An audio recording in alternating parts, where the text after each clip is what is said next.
17 years ago, 60 Minutes first examined the so-called French paradox, which suggested that the French, despite a high-fat diet and high consumption of wine, had a remarkably low incidence of heart disease compared with Americans.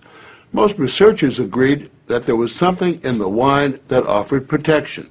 And a few years later, even the highly cautious federal dietary guidelines say that moderate consumption of red wine can be beneficial. Now, scientists across the country have identified a substance in red wine called Rezveratrol that they believe might do more than just protect the heart, but could, in very high concentrations, significantly extend life by preventing a number of age-related illnesses. If they're right, we all may soon be taking a pill that could give us an extra decade or two of healthy old age. If the promise holds true, I think this has the chance to change healthcare.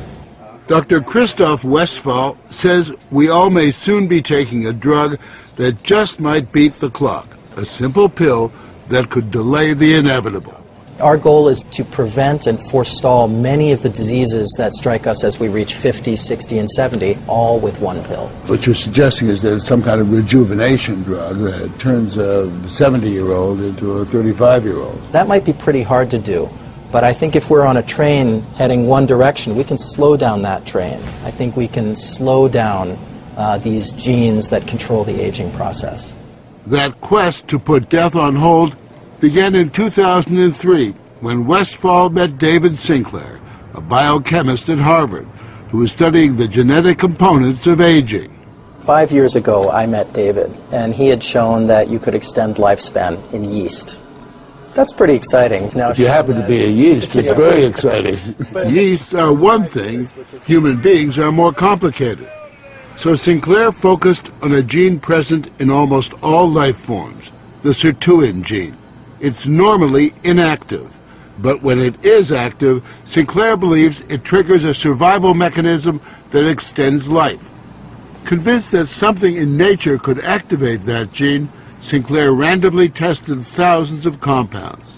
And bingo, he got a hit, Rezveratrol. When I Googled this Rezveratrol, I was shocked to find that red wine was the top hit. Red wine is brimming with Rezveratrol. It's found in high concentration in the skin of the grape and seems to play a role in protecting it from invading bacteria and fungi.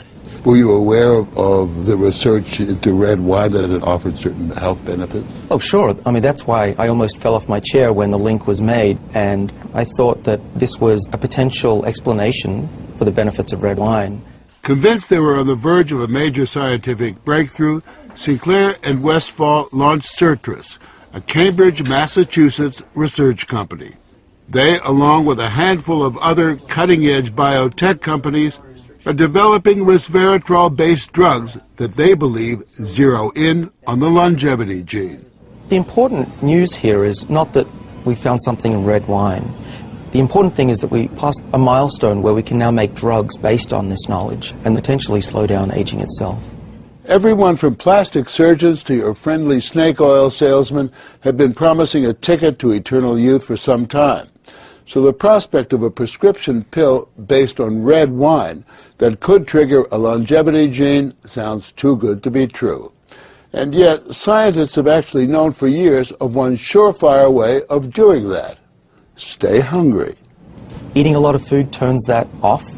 Dieting, extreme dieting, turns it on. We have a pill that can mimic many of the effects of calorie restriction or exercise. So one can be very healthy and obese at the same time. Our goal is healthy individuals, ideally via lifestyle, and if that doesn't work, we believe that we'll have a pill that can mimic that. A pill that in effect diets for you. A pill that turns on the survival gene. And what we're trying to do with our drugs here is to put the body in a defensive state, to ring the alarm bells and get the body to defend itself, instead of dieting to set the alarm off, pop a pill. The pill is a highly concentrated form of resveratrol, a virtual vineyard of healthy living. How much red wine would you have to drink to get the kind of resveratrol that you're using? The sad news is that you'd need to drink about 1,000 bottles a day of red wine, which I don't recommend. The pill itself may not extend lifespan, but could prevent the diseases of aging, Alzheimer's, diabetes, heart disease, even cancer. What we're talking about is activating the body's natural genetic defenses against diseases, and that's very powerful if we can harness that. Rezveratrol has been tested on mice, and the results have been encouraging. In this test video provided by Sertris, both of the mice have been fed a high-fat diet for 12 weeks. But when placed on a treadmill, the mouse on the right ran twice as far.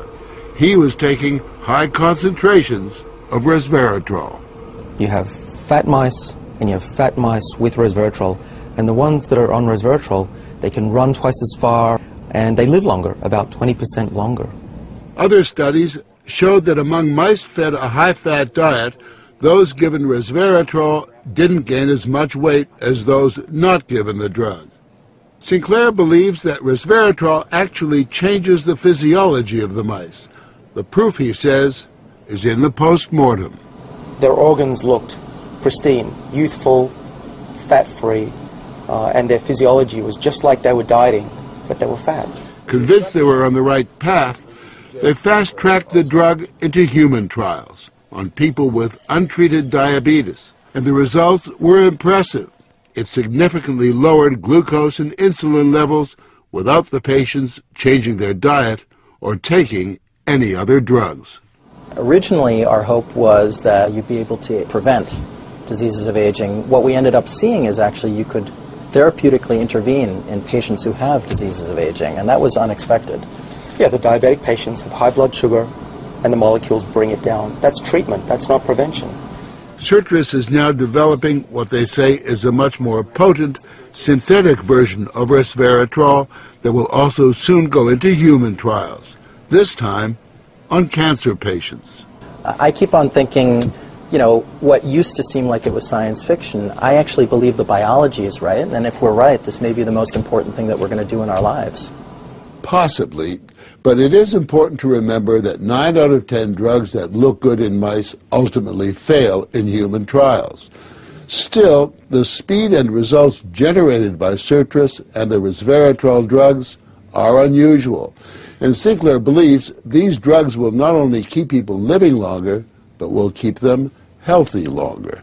What we're talking about is potentially making a 90-year-old as healthy as a 60-year-old. A 90-year-old can play tennis and see their great-grandkids graduate from college. People will live active, healthy lives and then die quietly in their sleep, and that's really the aim here with these medicines. Are we on the edge of maintaining active lives into our hundreds, for example?